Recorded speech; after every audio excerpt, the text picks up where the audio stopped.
네, 여러분 저 세 번째 시간 하도록 하겠습니다. 여러분 지금 강론을 하고 있는데 강론 막 귀에 잘 안 들어오시죠? 강론이 좀 광범위한데 시험 문제는 이제 6문제로 제한돼 있어서 강론을 공부하실 때 막 귀에 좀 잘 안 들어옵니다. 그렇죠? 귀에 좀 잘 안 들어옵니다. 그러나 이제 강론을 제낄 수 없잖아요. 그렇죠? 강론 뭐 외사경찰 뭐 한국경찰사 하나 제끼기 시작하면 이 마음속에서 너무 막 마음이 너무 해이해져.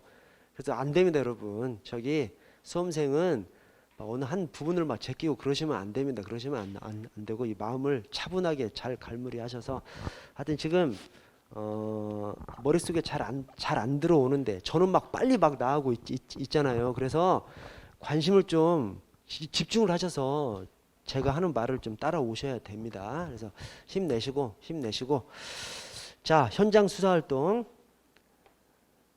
저기 1278번 자, 지문에 대해서 자, 정상 지문 그 아랫줄에 고랑과 이랑이 반대로 현출됐어? 역지문이죠. 그래서 정상 지문은 찍힌 지문이고 역지문은 눌린 지문이죠. 역지문은 뭐 연한 점토라든가 먼지가 쌓여있는 곳에다가 하면 내 튀어나온 부분이 그걸 눌러버리죠. 그래서 반대로 찍혀버리는 것이 역지문입니다. 반대로 찍혔으니까 표현이 역지문이죠. 그래서 고랑과 이랑이 반대로 현출되는 것이 역지문입니다. 정상 지문이 아니고요. 자, 준현장 지문. 범죄 현장에서 채취해서 그럼 현장 지문이지. 범죄 현장에서 채취한 것이 현장 지문이고 범죄 현장 외 장소에서 채취한 것이 준현장 지문이고요. 자, 다의 관계자 지문, 현장 지문, 준현장 지문 중에서 범인이 남긴 것으로 추정되는 거? 범인이 남겼으면 그게 이제 유리의 지문이고 범인 이외의 자가 즉 우리 뭐 가족이나 경찰관이나 이런 사람들이 남긴 것이 관계자 지문이고요. 그래서 범인이 남긴 것이 아니라 범인 이외의 자가 남긴 지문을 관계자 지문이라고 하고 관계자 지문을 뺀 그 나머지가 유릴 지문이죠. 누구의 지문인지 모르는 거. 그게 바로 범인의 지문이라고 의심되는 지문이 유릴 지문입니다. 자, 잠재 지문이 있고 현재 지문이 있죠. 현재 지문은 보이는 지문, 잠재 지문은 보이지 않는 지문. 잠재 지문은 보이지 않으니까 보려고 하면 뭔가 가공을 해야 볼 수가 있겠죠. 그래서 잠재 지문, 이 화학적 가공을 해야 비로소 가시 상태로 되는 지문. 그래서 그것이 잠재 지문라는 맞습니다. 자, 아래 지문은 한번 읽어보시고요. 자, 넘어가서 1279번 시체 초기 현상. 시체 초기 현상이 있고 후기 현상이 있죠. 시체 후기 현상이 자백부심입니다. 자백부심이. 물론 자백부심의 시가 시체 밀랍이에요. 근데 시자로 시작되는 시체 초기 현상도 많이 있죠. 근데 자백부심이니까 자백부심의 시가 시체 밀랍이고 미가 미라만데 시미 하니까 시체 밀랍도 또 연상시킬 수 있습니다. 그래서 자백부심이 하면 됩니다. 자, 4번에 백고라는 백고라가 이제 썩어 없어져 버린 것이죠. 썩어 없어지고 뼈만 남은 것이 백고라인데 소아의 경우 사망 후 4, 5년, 성인은 7에서 10년 후에 완전하게 이루어진다. 맞는데 이게 후기 현상이잖아. 문제에서는 초기 현상을 물어보고 있는데 그래서 이런 문제 진짜 어려운 문제예요. 이거 문제를 봐도 발견을 못하는 경우가 있죠. 내용은 맞는데 뭐 틀지 다 맞는데 그러다 보면 시간 가고 엄청 막 멘붕 시험장에서 시간이 흘러가면 멘붕이 돼버리죠. 그래서 이런 식으로 출제되는 문제는 체크해놨다가 끝까지 여러 번 좀 보셔야 됩니다. 맨 마지막에도 꼭 보셔야 돼요. 이런 식으로 출제하는 것이 또 뭐 구석구석 있지 않습니까? 이런 식으로 돼 있는 문제는 꼭 체크를 해놨다가 맨 마지막에 한 번 더 보셔야 됩니다. 왜냐하면 시험장에서 이거 발견 못하면 그 문제 못 푸는 것에서 끝나는 것이 아니라 시간을 잡아먹어. 틀린 데가 없는데 시간을 잡아먹어가지고 시간 지나다 보면 한 2번, 3번 읽다 보면 멘붕이 돼버릴 수가 있어서 특히 조심해야 되는 문제가 이런 문제입니다. 자, 1280번 시체 초기 현상 및 후기 현상. 적절한 것은 1번에 시체는 사후에 일시 이완됐다가 사람이 딱 죽으면 탁 풀어져 버리죠. 풀어졌다가 이제 굳기 시작하는 겁니다. 그래서 일시 이완됐다가 시간이 경과하면서 점차 경직되는데 턱 관절에서 경직되기 시작해서 사후 6시간이 아니라 12시간 사후 12시간 정도면 그래서 한나절이죠. 한나절이 지나면 전신이 다 굳어져 버립니다. 자, 2번에 자가 용해가 있고 그 다음에 부패화가 있죠.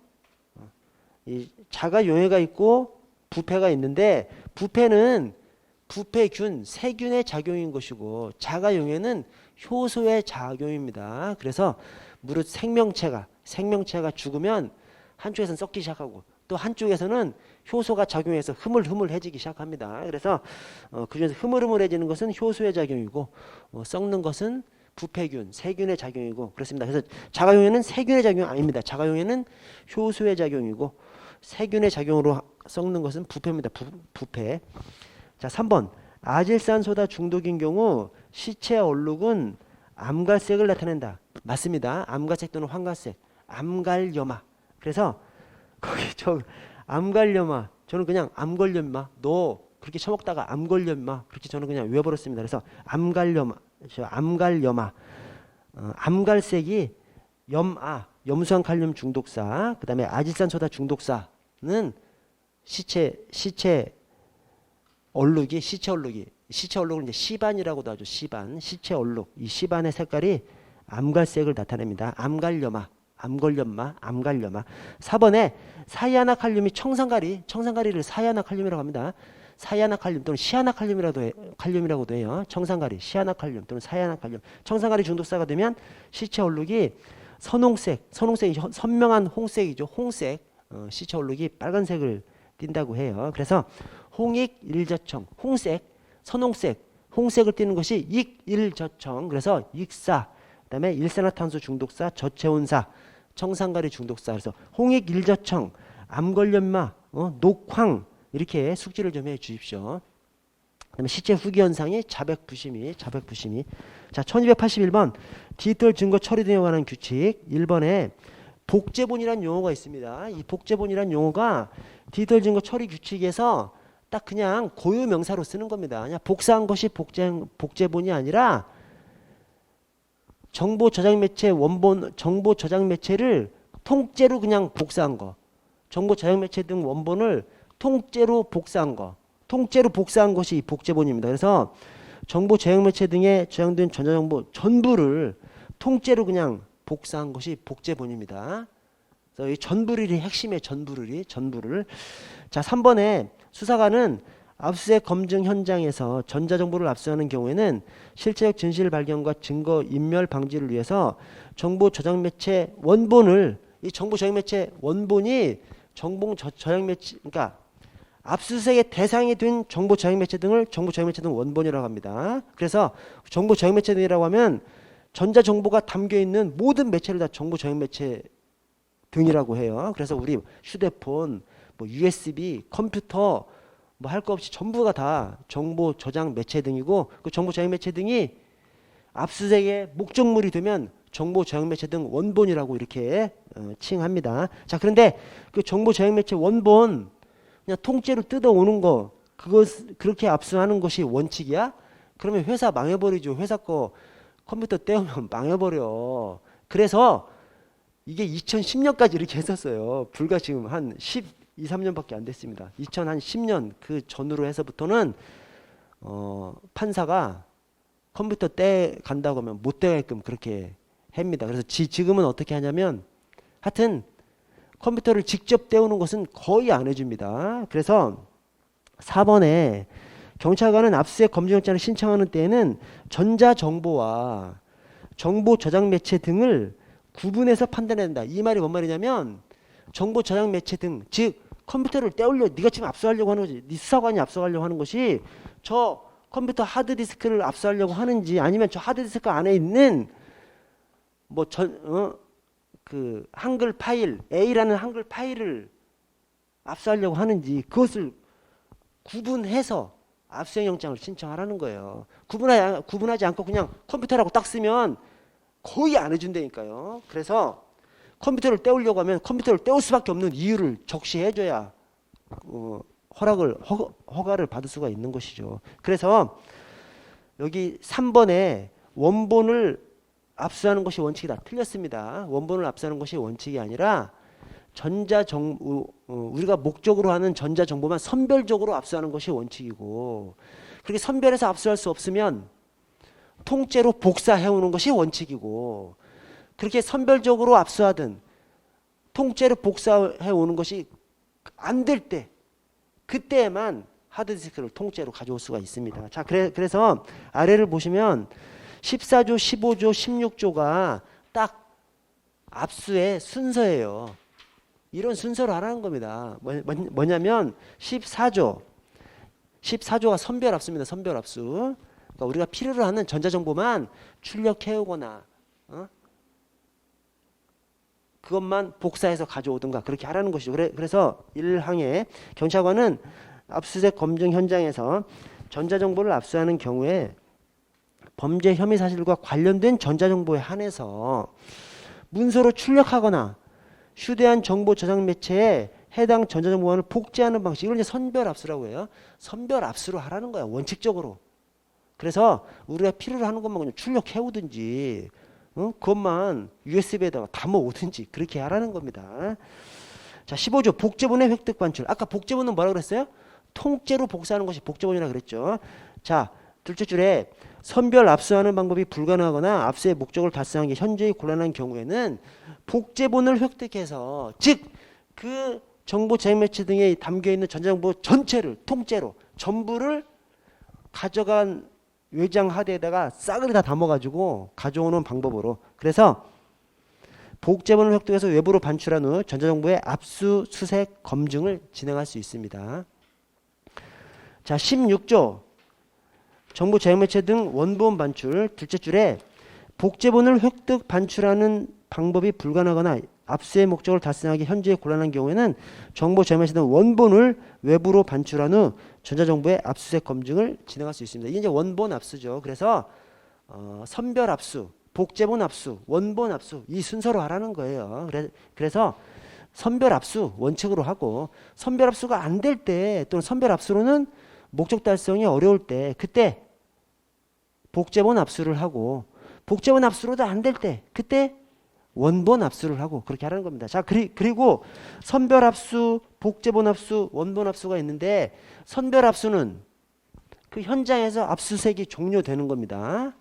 현장에서 우리가 원하는 전자정보만 출력해오든 그것만 우리가 가져간 USB에 담아오든 이렇게 한 거잖아요. 그래서 선별 압수는 그 현장에서 압수수색이 종료된 것이고, 대신 복제본 압수하고 원본 압수는 모두가 다 그렇게 가져와서 수사기관의 사무실에서 열어보는 것도 압수수색이 진행되는 것으로 봅니다. 그래서 그때도 상대방을 참여할 수 있는 기회를 줘야 되는 것이죠. 자, 1282번에 전기통신사업법상 통신자료를 보겠습니다. 우리 통신수사가 크게 세 가지로 되어 있죠. 제4자죠. 그래서 통신제한조치, 통신사실 확인자료, 그 다음에 통신자료, 이 세 가지가 있습니다. 그것도 제가 그 밑에다가 이제 적시를 해놨는데요. 자, 해설을 보시면 통신수사의 종류가 제4자, 통신제한조치, 통신사실 확인자료, 통신자료 세 가지가 있습니다. 그 중에서 왼쪽 두 개, 제4는 강제수사고 통신비밀보호법 규정을 가지고 있고요. 강제수사하면서 법원의 허가를 받아서 진행합니다. 그래서 일선에서는 이 두 가지를 다 통신영장이라고 불러요. 자, 우리 통신자료는 법률 자체가 다릅니다. 전기통신사업법이고 임의수사입니다. 임의수사고, 자, 그리고 각각의 내용이, 통신 제한 조치는 통화 내용입니다. 통화 내용. 즉 통화 내용을 엿듣는 거예요. 전화를 하고 있을 때 전화를 엿듣는다든지, 또는 우편물이 도달하기 전에 중간에서 가로채는 겁니다. 중간에서 내용물을 딱 보고 다시 넣어놓는 거예요. 이메일도 이메일이 보내주고 있을 때 중간에서 따 보는 것이 이 통신 제한 조치입니다. 통신 사실 확인 자료는 통화 내역이죠. 통화 내역. 언제, 누구와 몇 분 통화했는지 이런 것을 보는 것이 통화 내역입니다. 통화 내역. 통신 사실 확인 자료. 통신 자료는 가입자 인적사항 또는 이용자 정보, 이용자 가입자 인적사항, 이용자 가입자 정보, 이게 통신 자료입니다. 자, 그래서 이 중에서 통신사실 확인 자료하고 통신 자료하고 구분할 줄 아셔야 돼요. 그래서 자, 통신사실 확인 자료를 보시면 상대방 가입자 번호가 나오죠. 통신 일시, 시간, 이건 당연히 통화 내역이라는 것이 언제, 어디서, 누구랑 몇 분 동안 통화했나. 이게 통화 내역이잖아요. 그래서 통화 내역이기 때문에 자, 상대방 가입자 번호. 상대방 가입자 번호가 뭐냐면 통화한 상대방 번호를 말하는 겁니다. 누구랑 통화했는지 그 상대방 번호. 그것은 통신사실 확인 자료예요. 근데 오른쪽에 통신자료, 임의수사인 통신자료, 전화번호. 이게 뭔 말이냐면 뭐 님의 특정 회원의 전화번호. 그러니까 다음이나 네이버에서 아이디들이 있잖아요. 특정 아이디의 인적사항. 거기다 전화번호도 가입했으면 전화번호도 같이 줘라. 그 전화번호도 가입자 정보잖아요. 그래서 그것이 그냥 임의수사라서 통신자료입니다. 통신자료. 그래서 전화통화를 한 상대방 전화번호는 통화 내역이죠. 어느 전화랑 몇 분 동안 통화했는데 이게 통화 내역이니까. 그래서 전화통화를 한 상대방 전화번호는 통신사실 확인 자료. 그러나 그냥 가입자의 전화번호 그것은 통신자료입니다. 자, 그리고 통신사실 확인 자료에서 맨 끝에 접속 위치추적 자료, 실시간 위치추적 자료, 위치추적 자료가 통신사실 확인 자료예요. 왜냐면 위치추적을 하면 뭘 알려주냐면 기지국 주소를 가르쳐줘요. 그 기지국 주소라는 것이 뭐야? 그 전화가 기지국을 이용한 내역이에요. 그 전화가 그 휴대폰이 이 사람의 위치를 뭐 그 사람 뭘로 알아? 그 사람 휴대폰으로 알잖아요. 그 사람 휴대폰이 기지국을 막 계속 접속하고 있어. 그 접속하고 있는 접속 내역이에요. 접속 내역. 그래서 통화 내역으로 봅니다. 그것을. 그래서 접속 위치추적 자료 통화 내역으로 보고요. 자, 오른쪽 통신 자료의 3번에 특정 시간, 특정 IP 사용자 정보. 우리 컴퓨터를 하면 IP를 알아볼 수가 있거든요. 그다음에 그 IP 주인이 누군지만 우리가 딱 물어볼 때 통신회사한테 이 통신 자료로 그냥 물어봐요. 기관장 명의로 협조 공문처럼 그냥 보내서 뭐 법원 통해서가 아니라 그냥 기관장 협조 공문처럼 해서 보내서 알아보거든요. 임의수사니까.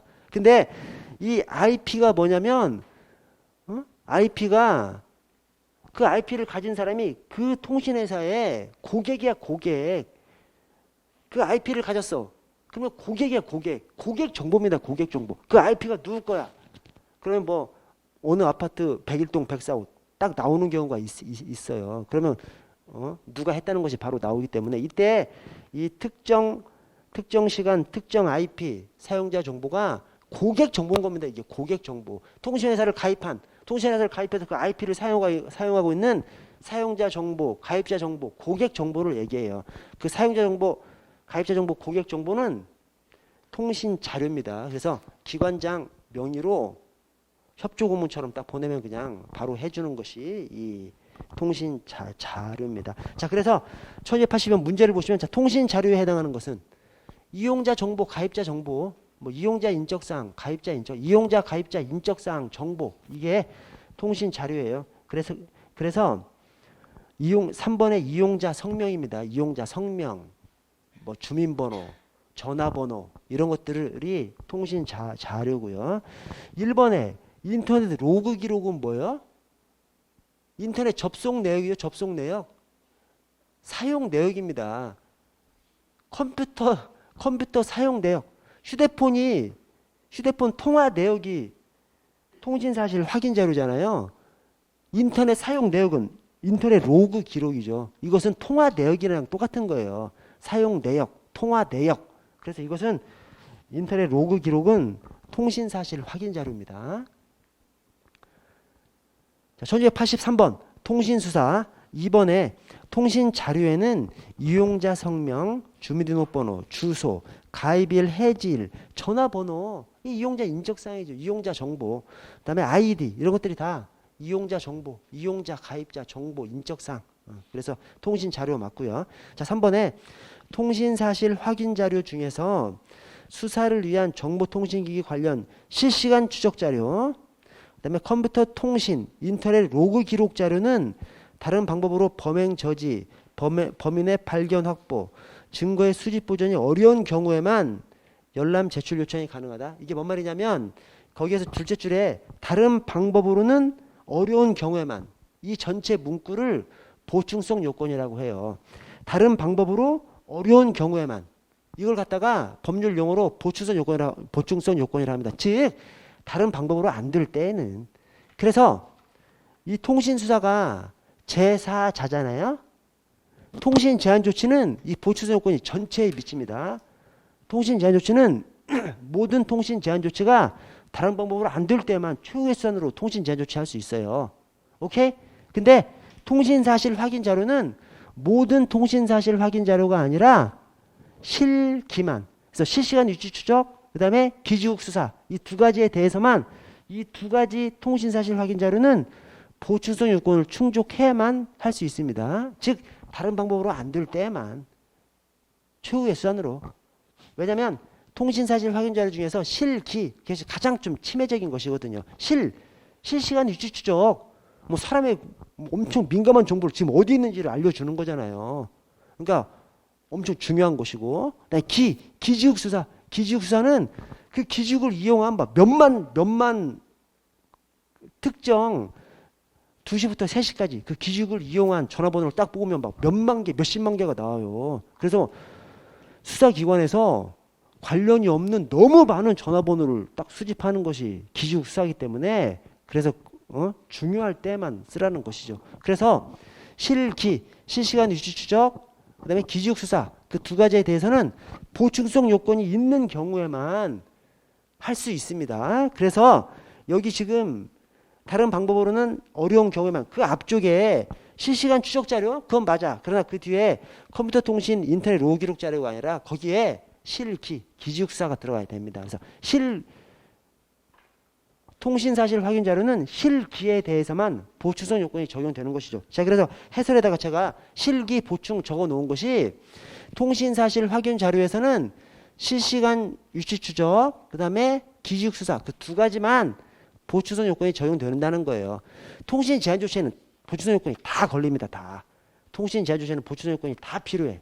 그러나 통신 사실 확인 자료에서는 실기에 대해서만 보충성 요건이 적용됩니다. 오케이? 무슨 말씀인지 아시겠죠?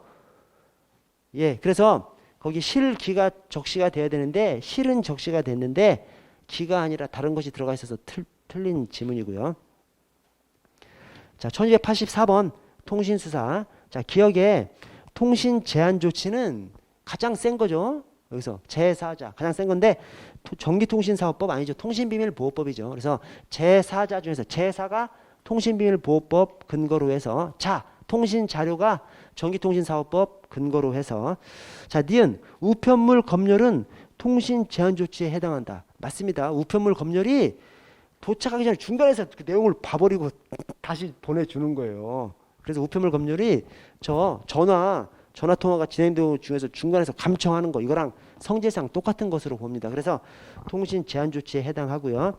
자, 디귿에 성명, 아이디 등 이용자 인적 사항은 통신비밀 보호법이 아니라 이게 이제 통신 자료죠. 통신 자료. 그래서 전기통신사업법에 근거한 통신 자료입니다. 통신 자료. 자, 리을에 통신 사실 확인 자료 제공 요청은 계좌서장 명의 공문으로 가능하다. 계좌서장 명의 공문으로 가능한 것은 맨 마지막 통신 자료고 통신 제한 조치하고 통신 사실 확인 자료는 법원의 허가를 받아서 해야 됩니다. 영장처럼 법원의 허가를 받아서 해야 되는 것이 통신 제한 조치하고 통신 사실 확인 자료입니다. 자, 넘어가서 1285번. 자, 통신 제한 조치. 자, 1번 사법경찰관은 범죄 수사를 위한 통신 제한 조치의 허가 요건이 구비된 경우에는 검사에 대해서 각 사건별로 통신 제한 조치에 대한 허가를 신청해? 아니, 각 사건별로 허가를 받는다면 한 사건 안에 등장인물이 겁나게 많은데 막 아무나 그냥 다 통신 제한 조치 감청을 할 수 있어요. 말도 안 되죠. 사람별로 허가를 받아야 됩니다. 그래서 각 피의자별로 또는 각 피내사자별로, 여기서도 통신비밀보호법에서도 그냥 내사라는 표현 그대로 쓰고 있습니다. 그래서 각 피의자별로, 각 피내사자별로 허가를 받아야 됩니다. 그래서 사건별로 받으면 그 사건에 있는 엄청나게 많은 사람을 다 감청할 수 있는 것이 돼버리지 않습니까? 말이 안 되죠. 사람별로 허가를 받아야 됩니다. 1286번 조사 과정에서의 영상 녹화. 1번에 경찰관은 피의자 또는 피의자 아닌 자는 참고인이에요.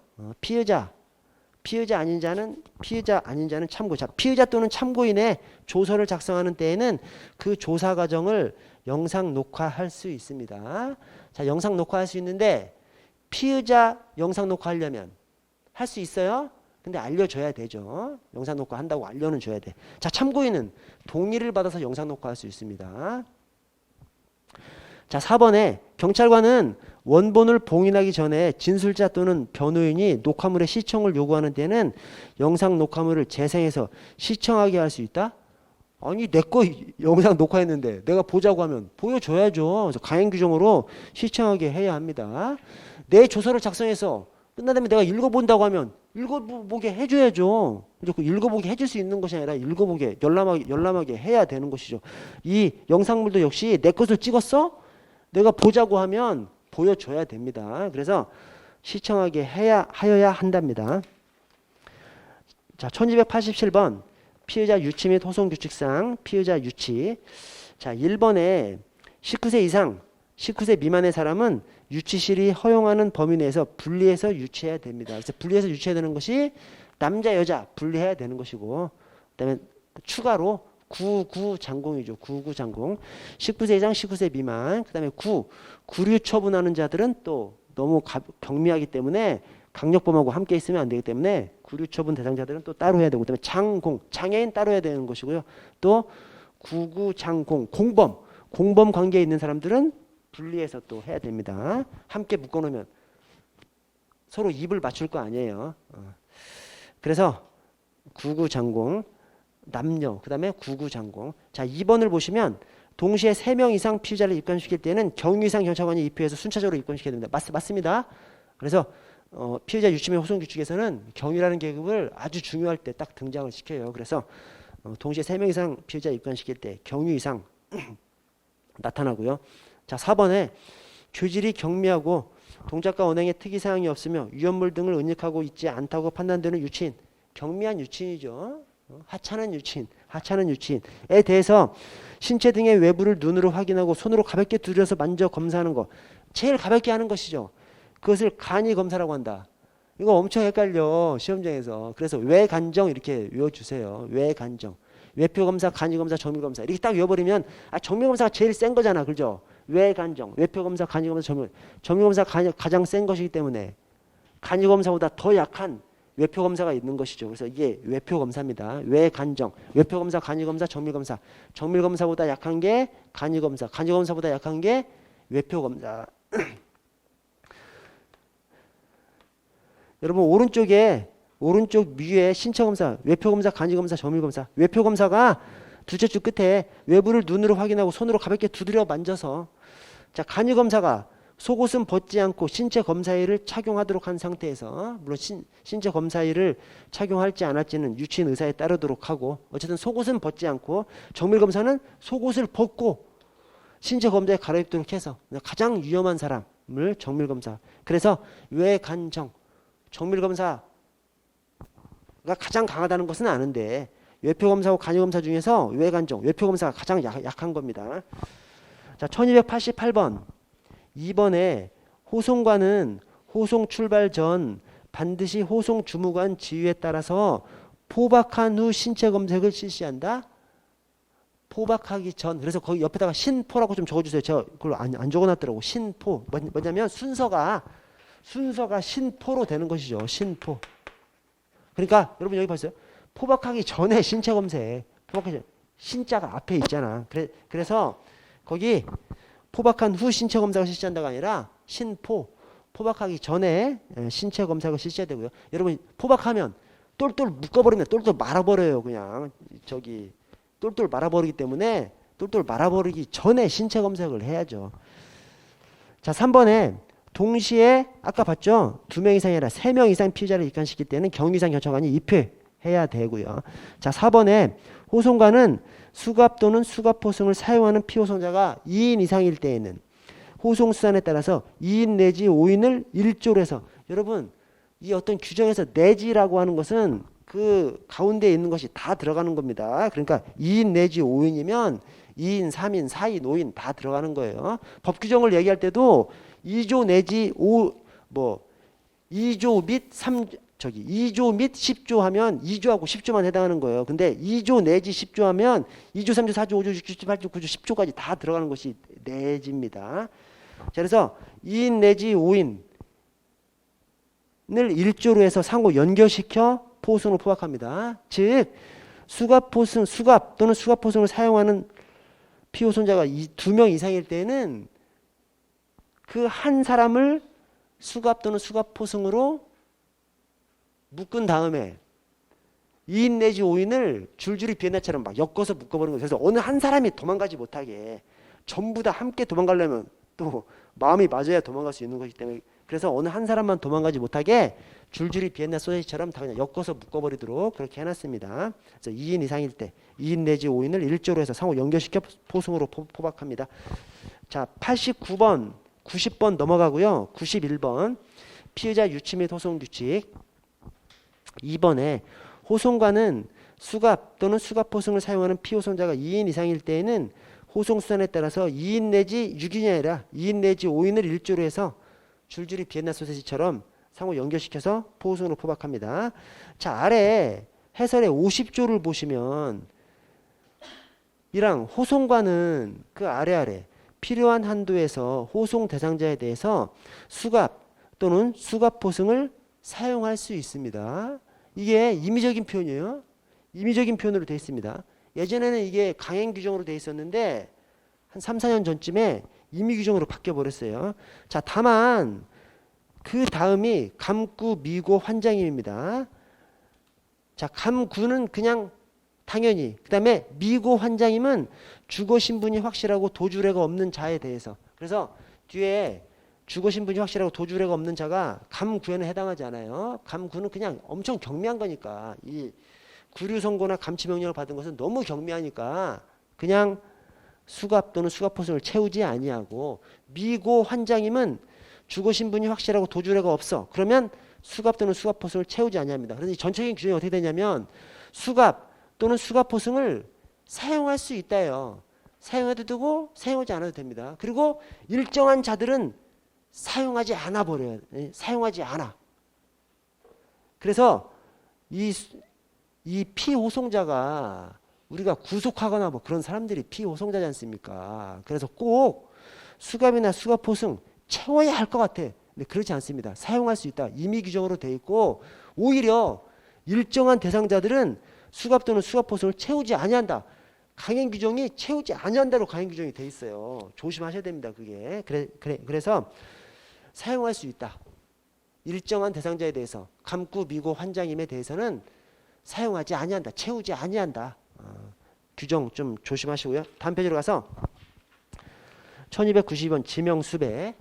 자, 1번에 범죄수사규칙상 경찰관이 검거한 지명수배자에 대해서 지명수배가 여러 건인 경우에 즉 어떤 한 범죄자, 한 수배자에 대해서 여러 관서에서 수배를 해 놓은 경우죠. 이때 어느 관서에서 먼저 데려다가 수사를 할 것이냐. 이제 그 원칙이 정해져 있죠. 그 원칙이 삼공중동인이죠. 삼공중동인. 그래서 거기 첫째 끝에 1항의 첫째 끝에 1번의 첫째 끝에 검거 관서와 거리 또는 교통상 가장 인접한 수배 관서가 법정형이 중한 죄명으로 지명수배한 수배 관서보다 먼저 삼공중동인 중이 먼저인데 인보다 그래서 틀렸습니다.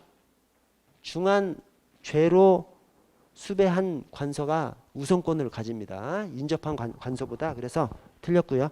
자, 4번에 범죄수사규칙상 도서지역이 섬이죠. 섬. 자, 섬에서 지명수배자가 발견된 경우에 지명수배자 등이 발견된 관할 경찰관서의 경찰관은 즉 섬경찰관이죠. 섬경찰관.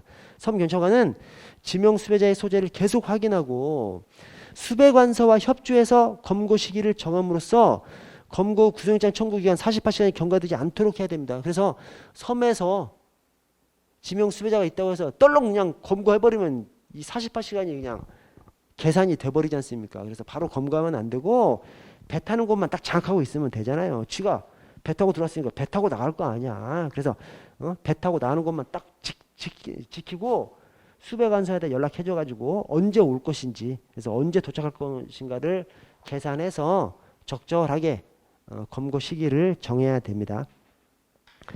그 밑에 보시면 밑에 범죄자 규칙에 지명수배자 인수호송 관련해서 여러 관서에서 지명수배했을 때 인수 순서가 30 중동인, 30 중동인. 그래서 공소시효 만료 3개월 이내 또는 공범에 대한 수사, 재판이 진행 중인 수배관서가 제1순위고 30이 1순위고 그다음에 중동인, 중한 죄명으로 지명수배한 사람, 그다음에 동일 지검, 지청, 관할구역에 있는 수배관서, 맨 마지막이 인접관서. 그렇게 됩니다. 30 중동인, 30 중동인.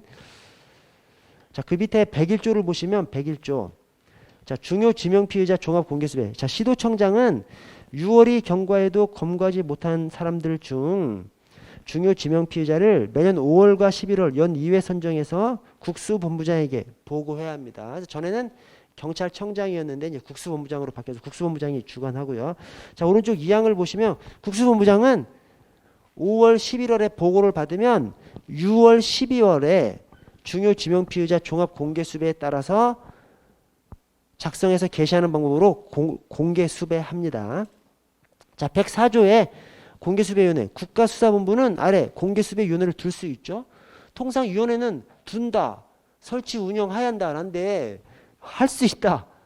좀 희한한 조항이죠. 그 희한한 조항이 제가 전에 말씀드린 것처럼 거기 괄호 청색 글씨를 보시면 위원회는 대부분 설치한다 또는 둔다로 강행 규정인데 예외적으로 감찰, 감사에서 심의회, 그 다음에 공적실입니다. 공적실. 공적실인데 다만 적행정위원회가 모든 적행정위원회가 아니라 국가공무원법에 적행정 운영 규정에는 둔다라고 되어 있는데 국가공무원법에서 설치할 수 있다 이렇게 되어 있습니다. 그래서 공적실, 공개수배위원회, 지금 이거 공개수배위원회, 국가공무법상 적행정위원회, 그다음 실종수사조정위원회, 이 공적실 플러스 감사, 감찰, 심의회는 위원회 또는 심의회, 위원회 심의회 둘 수 있다 이렇게 좀 돼 있습니다.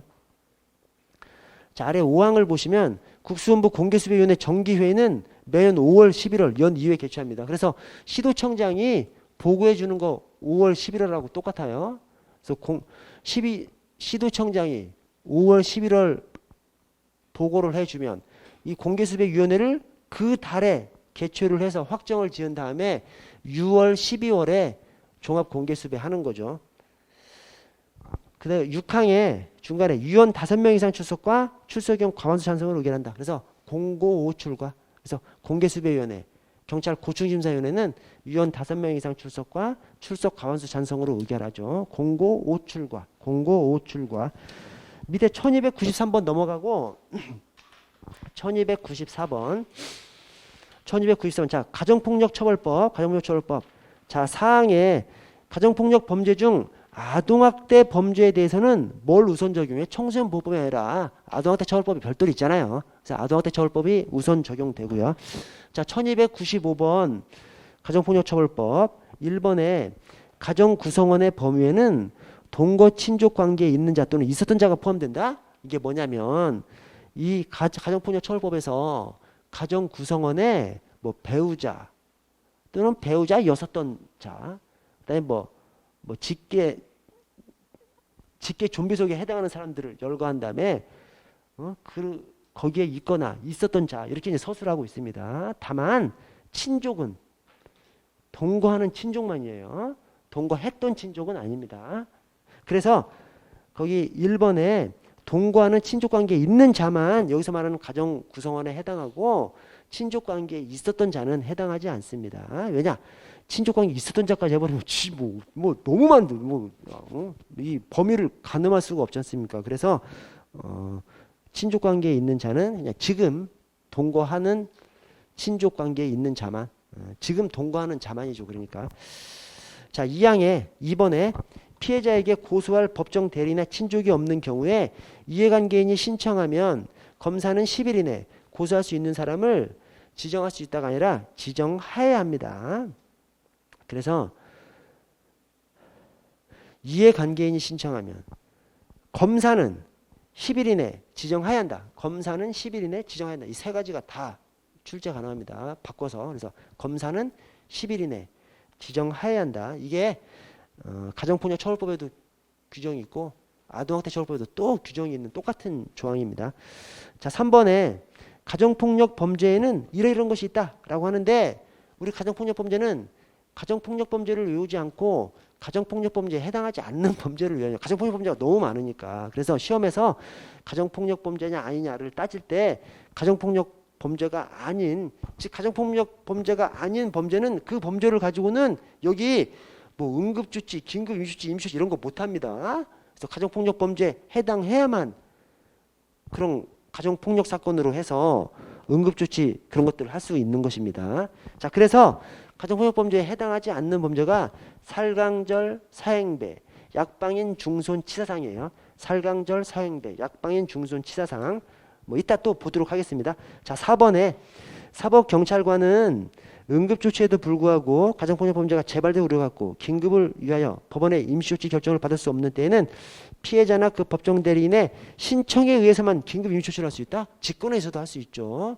그래서 이 신청에 의해서만 할 수 있다는 말이 직권으로는 할 수 없다는 말인데 직권으로도 할 수 있습니다. 그래서 신청에 의하거나 직권으로 긴급 임시조치를 할 수 있고요. 자, 1296번 두째 주 끝에 응급조치로 거리가 먼 것은 가정폭력 처벌에서 응급조치가 뭐죠? 재수보의 통피, 격백통, 요구사항 이렇게 되죠. 재수보의 통피에 안 들어가는 거. 그래서 리을, 미음, 비읍, 리을, 재지 분리, 미음, 재수보, 보호시설 인도, 비읍, 재수보의, 의료기관 인도. 그래서 리을, 미음, 비읍이 응급조치에 해당하고 기억니은 디귿은 이거 뭐요? 격백통이네. 격백통. 이것은 긴급 임시조치나 또는 임시조치에 해당하는 것이죠. 그래서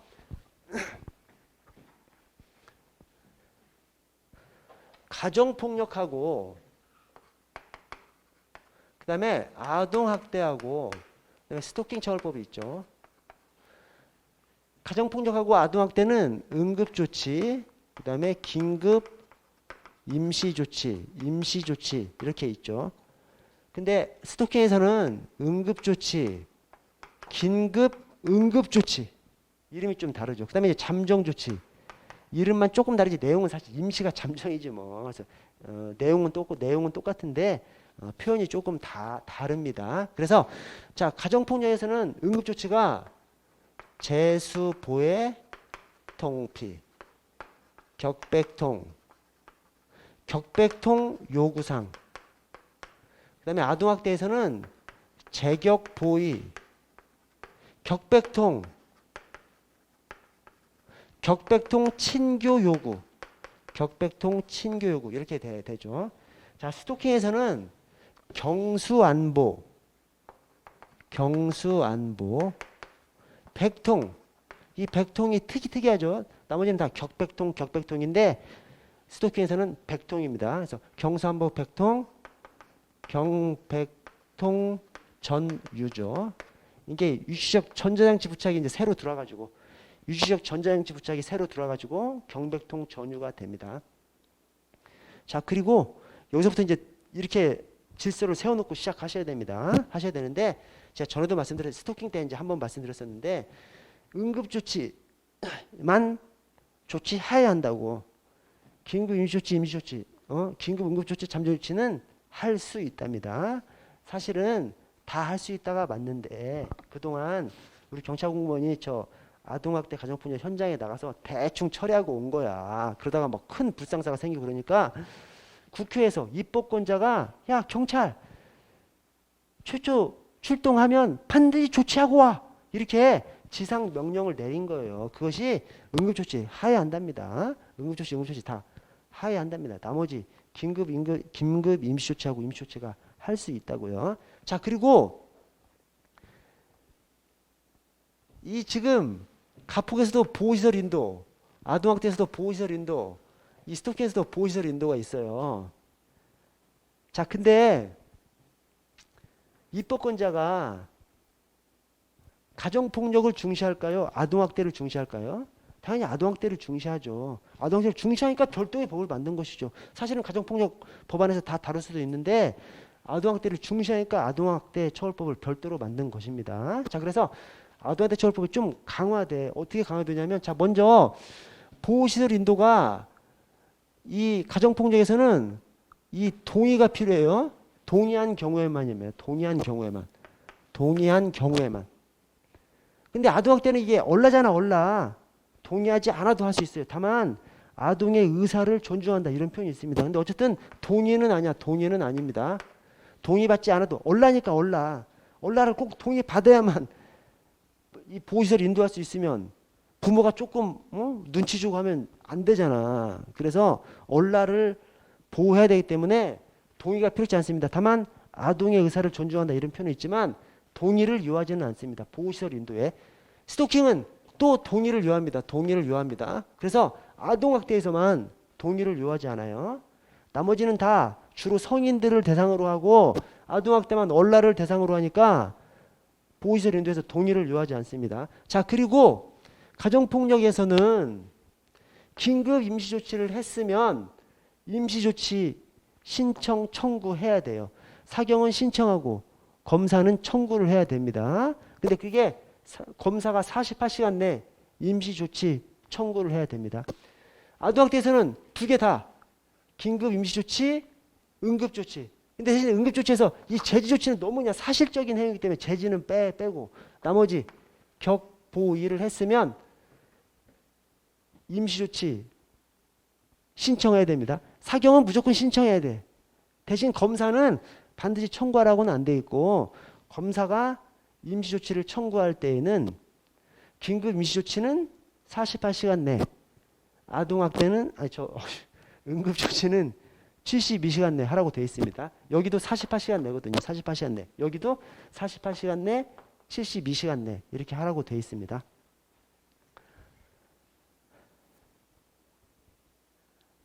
자, 하나만 좀 더 말씀드리면, 자, 가폭에서 이 격백통 요구사항, 그 다음에 아동학대에서 임시조치가 격백통 친교 요구, 그 다음에 스토킹에서 격백통 전유 이렇게 있죠. 자, 이렇게 있는데 이 격백통 요구사항을 연장할 수가 있어요. 자, 격백통 요구사항 중에서 격백통이 2월 이내입니다. 2회 연장할 수 있어요. 자, 요구사항은 1월, 그 다음에 1회 연장할 수 있습니다. 근데 아동학대에서는 격백통, 그 다음에 친교 요구가 있잖아요. 다 2월이에요. 2월. 근데 여기는 2회, 1회입니다. 1회. 자, 스토킹에서는 경백통 전유가 있는데 이 경고가 서면 경고거든. 서면 경고는 이제 아니고, 서면 경고는 기간이 없는 것이고, 기간이 없고, 대신 경백통 전유에서 백통 전하고 유치장 구치소치를 이렇게 구별을 해서 백통 전은 3월, 그 다음에 2회 연장할 수 있습니다. 유치장 구치소치는 1월, 이것은 연장이 없어요. 연장이 없습니다. 여러분 여기까지 이게 굉장히 좀 많이 들어간 건데 이게 좀 시험에 많이 나오더라고 이게 그러니까 최고 어려운 문제는 여기서 내놔봐. 여기서 맨 마지막 임시조치 몇 달 이내인지 그 다음에 연장이 얼마나 가능한지 이것이 하여튼 최고 어려운 문제는 여기서 들어가더라고요. 그래서 여기까지 알아두시면 이제 다 알아두시는 겁니다. 여러분 저 1295번 저기 1296번 그래서 아까 리을 미음 비읍이 응급조치고요. 나머지 기역 니은 디귿이 긴급 임시조치나 격백통은 응급조치에는 안 들어가죠. 자, 다음 페이지 넘어가서 여러분 저 좀 쉬었다가 저 20분에 마지막 시간 하도록 하겠습니다. 20분에